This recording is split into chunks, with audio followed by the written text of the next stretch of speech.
की कृपा के अद्भुत चमत्कार हैं, अद्भुत। इस युग के हैं, अभी के हैं, इसी समय के हैं। एक देवी को मैं जानता हूँ, एकाएक उसके कानों की श्रवण शक्ति ही समाप्त हो गई, सुनाई नहीं पड़ता था।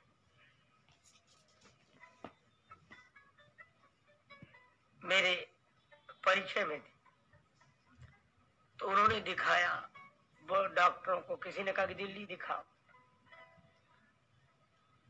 मैं स्वयं साक्षी हूं उस घटना का। दिल्ली के इतने बड़े आयुर्विज्ञान संस्थान में किसी को समझ, कितने परीक्षण हुए, कुछ नहीं, और सुनाई ना पड़े उसे। अंत में एक दूसरी आस्थावान देवी की सलाह पर उसे हनुमान जी के मंदिर में ले जाया गया, और वहां सामान्य ढंग से पुजारी ने कहा कि 2-3 मंगल दर्शन कर लो। ये मेरे साथ घटी हुई घटना कुछ वर्षों की, ये सब लोग साक्षी है उसके। तो हनुमान जी के मंदिर पर जाने से वो जो कोप था किसी ऐसी अपवित्र आत्मा का, जिसकी वजह से श्रवण शक्ति चली गई थी, जो डॉक्टरों को भी रोग समझ में नहीं आ रहा था, वो हनुमान जी के मंदिर में जाने से ठीक हो गई। अब तक ठीक है वो, अभी है। और जब आवाज उसकी आई तो सबसे पहले उसने हमको ही फोन किया। जो ढोल नगाड़े बजाने से भी नहीं सुनाई पड़ता था जिसे, तब मुझे लगा कि अब वो लोग अगर ना सोचते तो लोग तो इलाज ही करते रहते। वो लोग तरह तरह की बात पूछ रहे थे कि कैसे ये हुआ, कैसे ये हुआ, कोई कारण होगा। लेकिन अब ये संकट दिखाई नहीं दे रहा, कारण क्या है। लेकिन नहीं दिखाई देने वाले लोगों की वजह से जो संकट आता है, वह संकट भी हनुमान जी के नाम से टल जाता है। इसलिए भूत पिशाच निकट नहीं आवे, महावीर जब नाम सुना। और आगे का ना से रो, हरे सब पीरा ना से रो।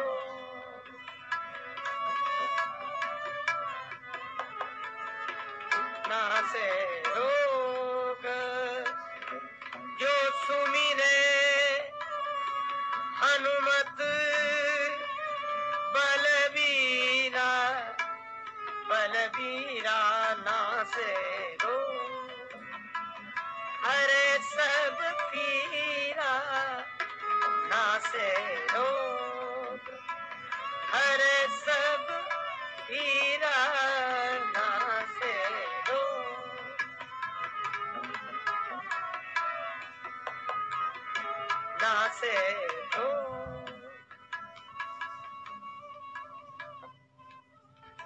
यह भी बात आपको बता रहा हूं, भूत प्रेतों से निश्चिंत रहे, निर्द्वंद रहे, निडर रहे। हनुमान जी का नाम ले, इनका कोई कुप्रभाव आपके जीवन में नहीं होगा। जहाँ हनुमान चालीसा का पाठ होता वहां ये होते ही नहीं है, एक बात। दूसरी बात, ना से रोग, हरे सब पीरा। रोग चाहे दैहिक हो, दैविक हो, भौतिक हो, हनुमान जी मिटा देते। ना से रोग हरे सब पीरा, जपत निरंतर हनुमत पीरा।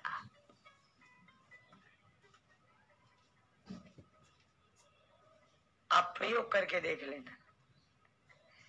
जितनी पैथियां हैं उपचार के लिए, एलोपैथी, होम्योपैथी, मैं आपसे कहता हूं इन सब का तो उपचार जरूर करें, पर एक पैथी इसमें और जोड़ लें, Hanumat pathy. Hanumat pathy, Hanumat pathy का उपचार करें, श्री हनुमान चालीसा के पाठ करें। अधिक न बन सके तो एक हमारे बड़े श्रद्धेय वयोवृद्ध भक्त राजमित्र हैं, वो कहते 3 पाठ अवश्य करो। श्री हनुमान चालीसा के 3 पाठ ही तीनों तापों से आपको मुक्त रखेंगे। नासे रोग। और ऐसा ही नहीं कि एक रोग ठीक हो जाए दूसरा बना रहे। तुलसीदास जी कहते हैं नासे रोग हरे सब पीरा,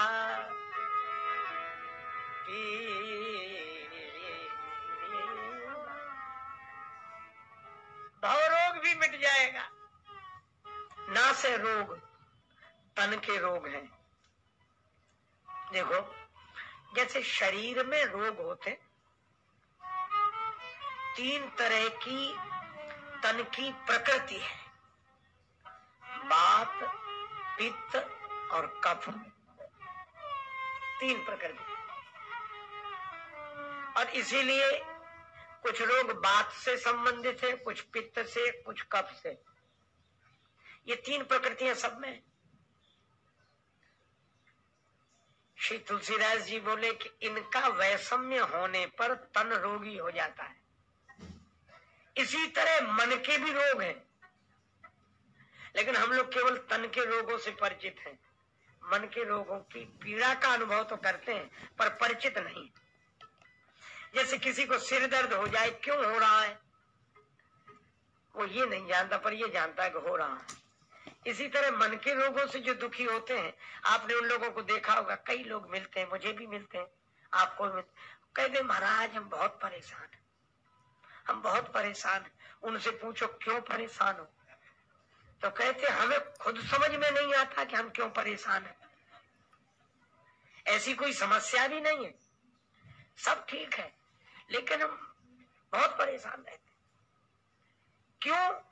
ये मन के रोगों की पीड़ा का अनुभव कर रहे हैं पर रोगों की पहचान नहीं। तो तुलसीदास जी ने कहा कि ये रोग सबको है। मानस रोग कछुक में गाये, हैं सबके लखी बिरले न पाए। तो जैसे तन की तीन प्रकृतियां हैं, वात, पित्त और कफ, इसी तरह मन की भी तीन प्रकृतियां हैं। तुलसीदास जी ने लिखा काम बात कफ लोभ अपारा, क्रोध पित्त नेत छाती, यारा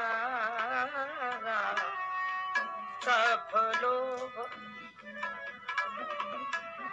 काम बात कफ लोभ अपारा, क्रोध पित्त नेत छाती, यारा। तीन प्रकृतियां मन की हैं, क्रोध पित्त नेत।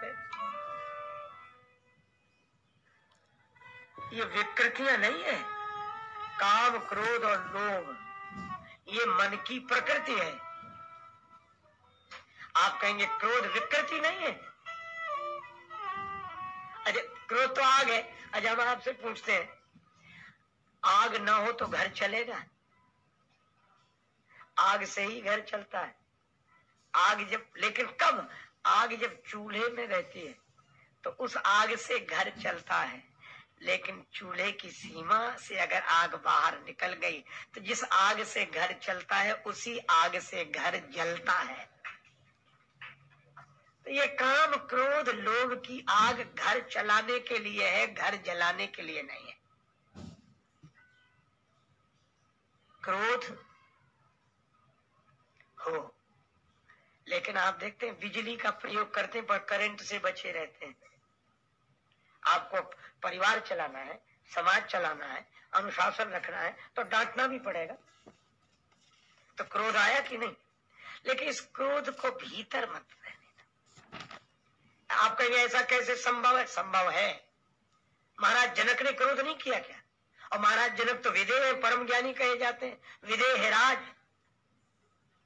लेकिन जब लगा कि धनुष कोई उठा ही नहीं पा रहा, ये सब ऐसे, तो जनक जी ऐसे बोले बड़े क्रोध में। पर तुलसीदास जी ने एक छोटा सा शब्द लिखा, बोले वचन रोष जन उसाने।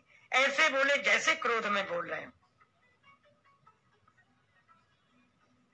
क्रोध जनक जी ने किया तो लक्ष्मण जी का भी क्रोध आया। लक्ष्मण जी के क्रोध से आप तो ये कह रहे प्रसन्न हो गए भगवान और जानकी माता। कभी कभी क्रोध से भी भगवान प्रसन्न होते हैं।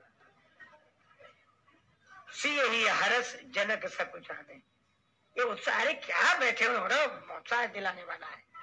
लेकिन ये घर चलाने के लिए है, घर जलाने के लिए नहीं है। ये सीमा में रहनी चाहिए, इनकी प्रकृति बिगड़ने नहीं देनी चाहिए। बात है वायु सही दिशा में रहेगा तो शरीर स्वस्थ होगा।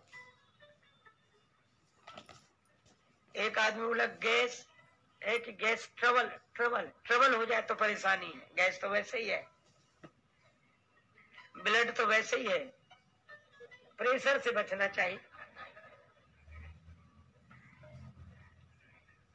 शुगर तो है ही, बढ़ने न पाए, हिसाब में रहे। वह ऐसे ये काम क्रोध लोभ,